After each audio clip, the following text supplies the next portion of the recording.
Good evening बेटा, मैं वेद सोनी और चैप्टर नंबर 7 का पार्ट 2 लेके मैं अब आपके सामने आया हूँ। तो पार्ट 1 हमने ऑलरेडी कर लिया। रजिस्टर सेक्शन 88 रजिस्टर कौन बनाता है, कैसे बनाते हैं, कहाँ रखे जाते हैं, एटसेट्रा एटसेट्रा। तो 88 अब काफ़ी डिटेल्ड सेक्शन था, हमने बड़े अच्छे से सीखा। अब नेक्स्ट वीडियो के अंदर हम आगे की सेक्शंस करेंगे ताकि रजिस्टर के ऊपर हमारी पकड़ बन सके। सेक्शन 89 बात करता है डिक्लेयर करना पड़ेगा, डिक्लेरेशन इन रिस्पेक्ट ऑफ। अगर आप कंपनी के अंदर बेनिफिशियल इंटरेस्ट रखते हैं तो आपको कंपनी को डिक्लेयर करना पड़ेगा। कंपनी आपको नहीं कर रही, ध्यान दीजिएगा, आप कंपनी को एक डिक्लेरेशन देंगे। सर पहले ये बताओ, ये बेनिफिशियल इंटरेस्ट क्या है, इसको समझाओ एक बार, ये मामला क्या है। तो इसके लिए बेटा मैं आपको 2 या 3 एग्जाम्पल देता हूँ, उसके बाद फिर आपका कॉन्सेप्ट क्लियर क्लियर हो जाएगा। मैं नोट्स आपको दिखा देता हूँ एक बार। ए लिमिटेड है बेटा कोई, उसके बड़े ध्यान सुनना बेटा, मैं कॉन्सेप्ट क्या करा रहा हूँ। 2 टाइप के शेयर होल्डर होते हैं, registered share holder, beneficial share holder. Registered share holder वो होता है जिसका कंपनी के रजिस्टर में नाम होता है, जिसका कंपनी के रजिस्टर में नाम होता है। बेनिफिशियल शेयर होल्डर वो होता है जिसके फायदे या नुकसान के लिए काम होता है। जी सर, ए लिमिटेड के अंदर HUF शेयर्स खरीदना चाहती है। HUF बेटा सेपरेट लीगल एंटिटी नहीं होती, लीगल एंटिटी नहीं होती, इसलिए अपने नाम से प्रॉपर्टी खरीद बेच नहीं सकती। जी सर। सर HUF क्या होती है? Hindu undivided family. मैंने नीचे चार्ट के अंदर बता रखा है यहाँ पे को पार्टनर, इसके जितने भी मेंबर होते हैं वो क्या कहलाते हैं बेटा? को पार्टनर, जिसकी फायदे नुकसान के लिए काम हो रहा होता है। जी सर। अब HUF ये काम, ये शेयर्स अपने नाम से नहीं खरीद सकती, या तो सारे जितने HUF के मेंबर हैं खुद जा जाके अपने शेयर्स अपने अपने नाम खरीदें, पर HUF ऐसा नहीं चाहती क्योंकि ये डॉक्यूमेंटेशन बहुत बढ़ जाएगा। एक ही बंदा खरीदे और पूरी HUF के बेनिफिट के लिए खरीदे। तो HUF के अंदर पता होगा आपको, एक कर्ता नाम का बंदा होता है जो सबसे सीनियर पर्सन होता है, मेल पर्सन होता है। जी सर। अब वो शेयर्स कर्ता के नाम से खरीद लिए जाते हैं। तो नाम किसका चढ़ गया कंपनी के रजिस्टर्ड मेंबर में? कर्ता का। तो जिसका नाम वहां पे लिखा जाता है बेटा उसको बोलते हैं रजिस्टर्ड शेयर होल्डर। और एक बात बताइए, ये क्या ये शेयर सिर्फ कर्ता के फायदे के लिए? नहीं सर, ये तो कर्ता ने होल्ड, कर्ता का नाम जरूर चढ़ा है, पर किसके बेनिफिट के लिए? HUF के बेनिफिट के लिए, सभी मेंबर्स के बेनिफिट के लिए ये शेयर्स लिए गए हैं। तो HUF यहाँ पे है, पूरी HUF यहाँ पे है बेनिफिशियल शेयर होल्डर, और कर्ता जिसका नाम वहां पे चढ़ा है वो क्या है बेटा? वो क्या है? Registered share holder.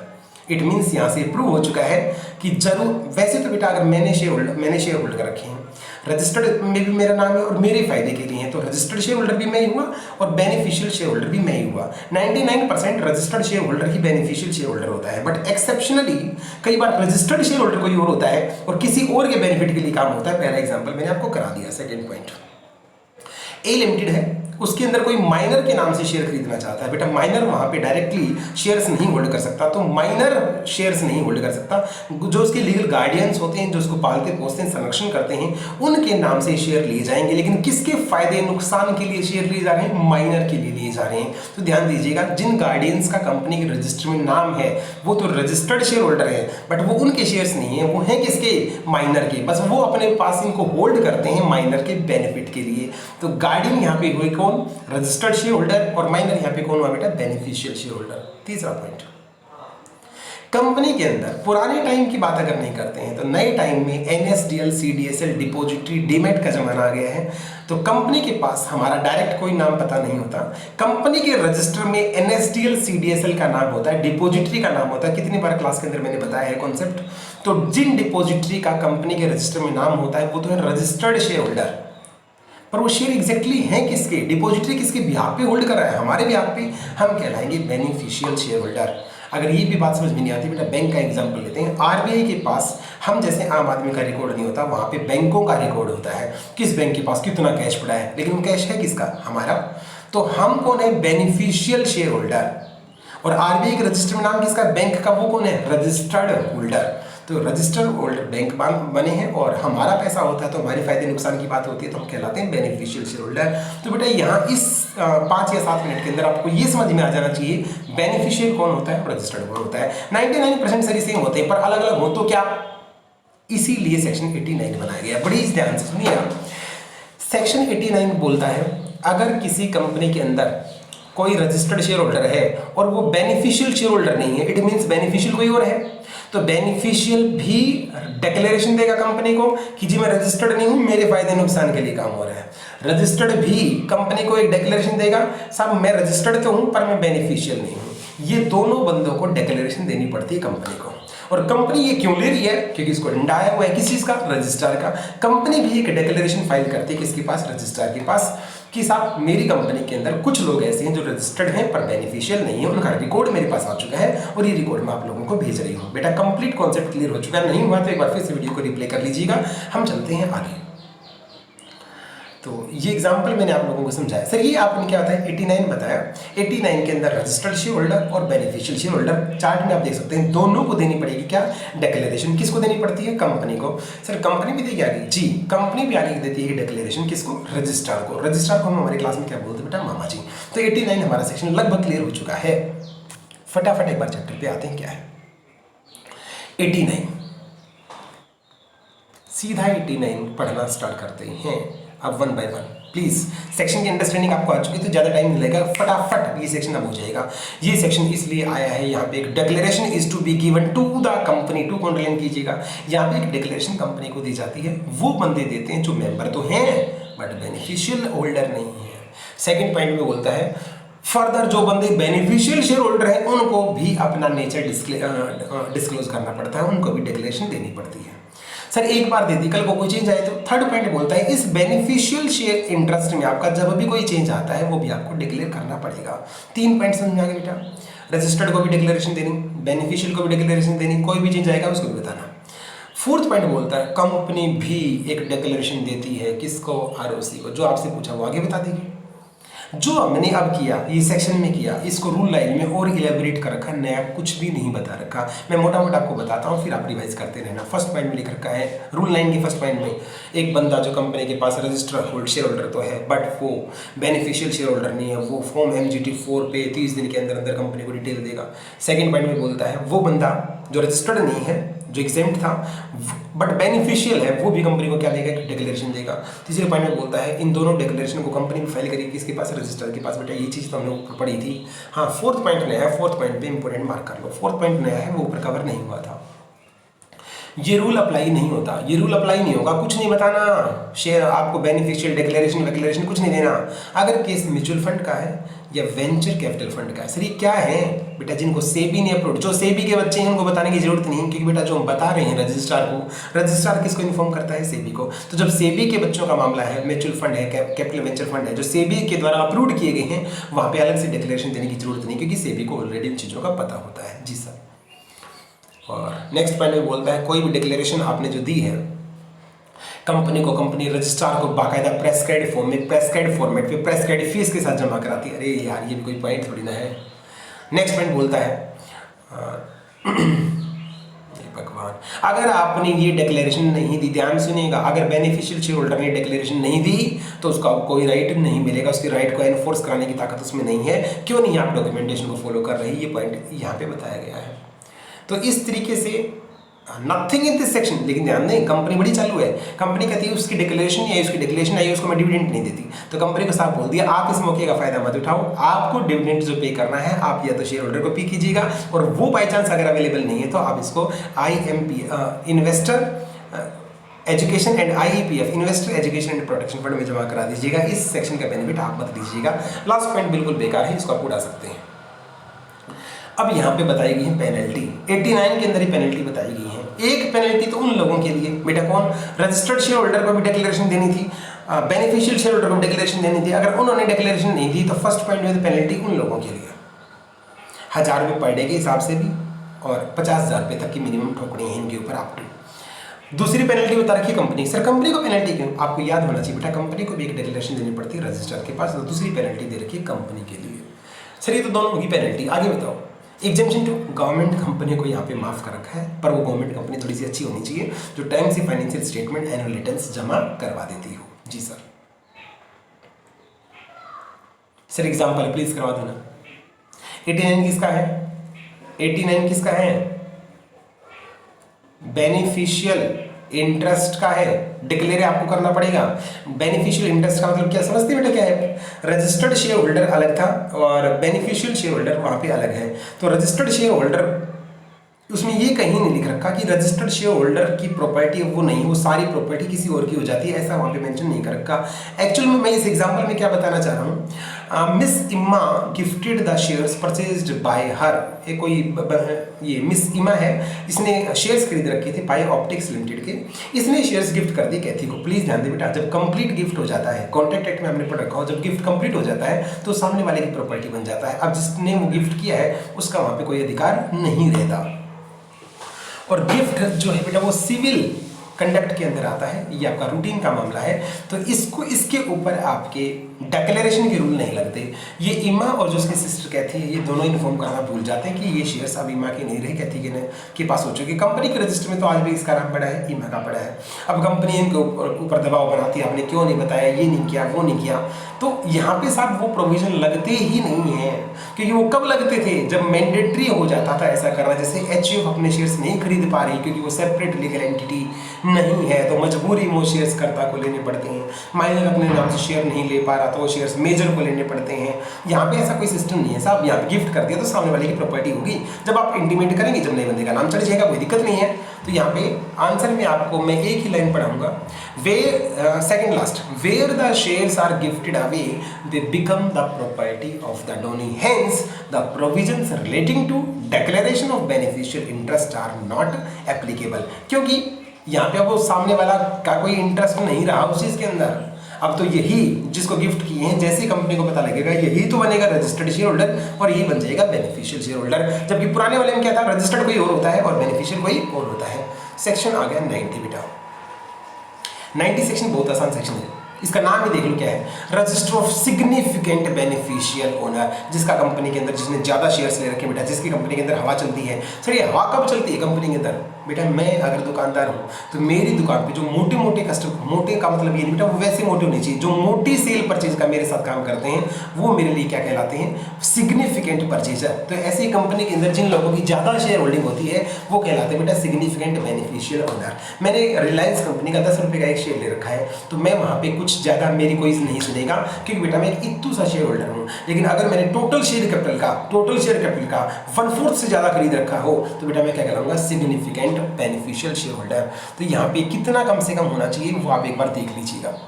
सर ये इतना बड़ा पैराग्राफ है, इसमें से बहुत सारी लाइन काटनी है बेटा आपको। Every individual who acting alone और टुगेदर, अब मैं आपको काट के बता देता हूँ बेटा। यहाँ से और कहाँ गई पेंसिल, एक सेकेंड बेटा, और थ्रू से लेके और इंटरेस्ट तक का पॉइंट उड़ा दो। Every individual who acting alone और टुगेदर, और जो होल्ड करता है नॉट लेस देन 25%, कम से कम 25% शेयर होल्डर अगर आप होल्ड करते हो, उसके बाद फिर से उड़ाओ 25% के बाद से, और सच अदर परसेंटेज फलाना ढिमका एटसेट्रा एटसेट्रा, यहां तक उड़ा दो। Shall make a declaration to the company, यहां से पढ़ना स्टार्ट करो। अब जो बंदा ये कम अकेला या कुछ बंदों के साथ मिलके अगर होल्ड करता है 25% कम से कम, तो उसको shall then make a declaration, एक कंपनी को डिक्लेरेशन देनी पड़ती है, अपना नेचर बताना पड़ता है, इंटरेस्ट बताना पड़ता है, पर्टिकुलर्स बताने पड़ते हैं और तमाम चीज़ें इन्फॉर्म करनी पड़ती हैं, क्योंकि बेटा इनका रिकॉर्ड्स अलग से रखा जाता है। मैंने क्या बताया था, मोटे शेयर होल्डर होते हैं इसलिए इनका रिकॉर्ड्स अलग से रखा जाता है। तो इन बंदों की खुद की ड्यूटी होती है, ये इन्फॉर्म करते हैं किसको, कंपनी को। और कंपनी किसको इन्फॉर्म करती है, फिर रजिस्ट्रार को बताती है हमारी कंपनी के अंदर कुछ बंदे क्या हैं, सिग्निफिकेंट शेयर होल्डर है। तो ऐसा कुछ भी यहाँ पे नहीं था। सेकंड पॉइंट, हर कंपनी इनका रजिस्टर अलग से मेंटेन करती है, उसमें इनका नाम, इनकी डेट ऑफ बर्थ, इनका एड्रेस, इनकी डिटेल्स, तमाम चीजें रखी जाती हैं। बहुत सिंपल पॉइंट था, कोई दिक्कत नहीं। थर्ड पॉइंट, ये रजिस्टर भी ओपन फॉर इंस्पेक्शन रहेगा, इसको भी प्रेस्क्राइब्ड फीस की पेमेंट करके चेक किया जा सकता है। अरे भाड़ में गया। फोर्थ पॉइंट, इन लोगों की अलग से रिटर्न्स जाती है किसके पास, मामा के पास। चौथा पॉइंट भी वहीं पीछे से उठा रखा, बड़ा सिंपल पॉइंट है। पांचवा पॉइंट, अब इंपोर्टेंट मार्क कर लीजिएगा। फिफ्थ पॉइंट में बेटा इंपोर्टेंट मार्क कर लीजिएगा। A company shall give notice in the prescribed manner to any person, company notice देगी। बेटा देखो, खुद की ड्यूटी बनती है कंपनी को इन्फॉर्म करना, हम आपकी कंपनी के अंदर बेनिफिशियल शेयर होल्डर हैं, सिग्निफिकेंट होल्डर है, इसलिए उसको खुद इन्फॉर्म करना था। अगर कोई बंदा सिग्निफिकेंट है, प्लीज ध्यान सुने, अगर कोई बंदा सिग्निफिकेंट है और स्टिल कंपनी को इन्फॉर्म नहीं कर रहा और कंपनी को पता है उसका, तो कंपनी इसको एक नोटिस देगी कि हमारे रिकॉर्ड के हिसाब से तो सिग्निफिकेंट बेनिफिशियल ओनर है, हमने तेरे को आइडेंटिफाई भी कर लिया है, और या किसी और बंदे ने हमें इन्फॉर्म किया तो उसकी बात जो बताई थी उसने सही निकली है, तो हम तेरे को नोटिस इश्यू कर रहे हैं, बता तूने क्यों नहीं बताया भाई।